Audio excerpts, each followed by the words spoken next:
Hey, Tom from AQ Outdoors here. Today we're looking at SUP paddles, how to choose and size the correct one for you. There's four main considerations when you're thinking about buying a new SUP paddle.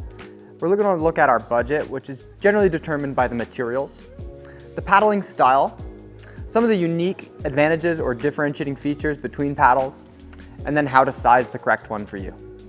If you're looking at buying a new stand-up paddleboard paddle, you're probably looking at either something a little bit higher quality than what you might get in a package, or you're looking to upgrade. A package paddle can typically have something like an aluminum shaft with a nylon blade. We don't recommend these paddles, but they are a great option if that's what comes with your board.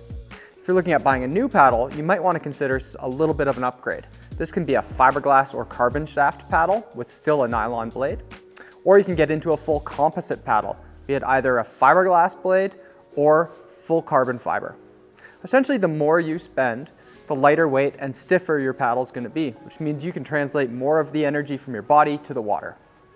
A fiberglass paddle will have a little bit of flex in it still, where a full carbon fiber will be light and fully rigid.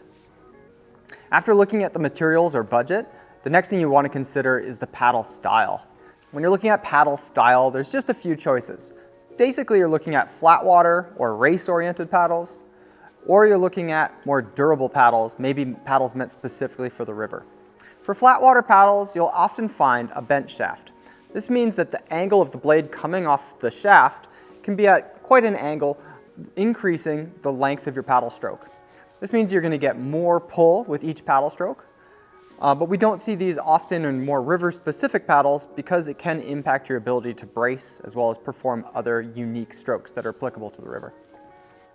High-performance flatwater or racing paddles will generally be made out of full carbon fiber and sometimes can have a foam core. This is going to increase the buoyancy of the paddle blade, creating a nicer release at the end of your stroke.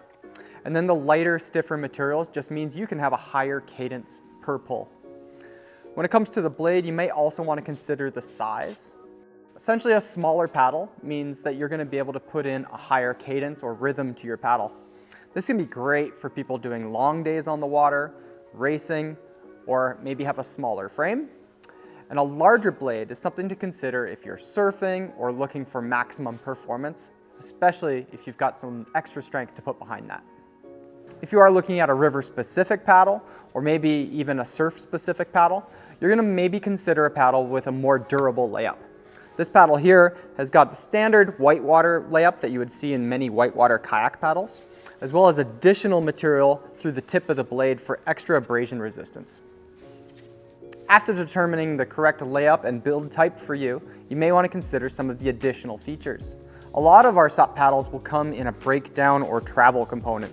That means that they can break down into 3 or 4 pieces for easier transportation. This is a great option to go with an inflatable SUP board because you can actually roll the paddle inside the board for extra protection to your paddle if you need to travel or fly with it.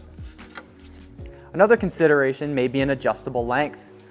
By using a paddle that has an adjustable length, that's going to mean that you can use this paddle for different scenarios, be it river or flatwater use, or have a paddle that maybe works well for multiple users or a full family.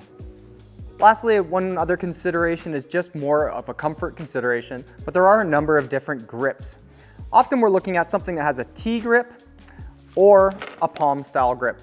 Try them both out, see which one works for you. They can both be done in adjustable shafts, so it really just comes down to whichever one feels more comfortable in your hand.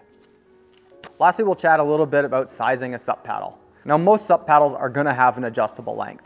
It is possible to get a one-piece fixed length paddle, but if you are going that route, you're going to want to have a really good idea of the exact paddle size that has worked for you. We would suggest if you're starting out or newer to SUP paddling, getting an adjustable length paddle. This allows you to have the option of using the paddle for multiple different styles of paddling, or just figuring out which length works best for you in the long term. When it comes to sizing, there's many different ways of figuring out the perfect size for you. However, in the shop, and as a good baseline reference, we use just a really simple technique. This is putting our arms straight up in the air with the paddle right into our toe. And if we bring the shaft all the way up so that it rests cleanly into our palm, then this is a great option to get started for flat water paddling. If you're looking more for river use, you may want to bring that down just to about wrist height. The little bit shorter length for river use is going to make it easier for your bracing and other quick stroke maneuvers. So thanks for checking out our video. If you have any other questions, please leave a comment below or check us out at aqoutdoors.com.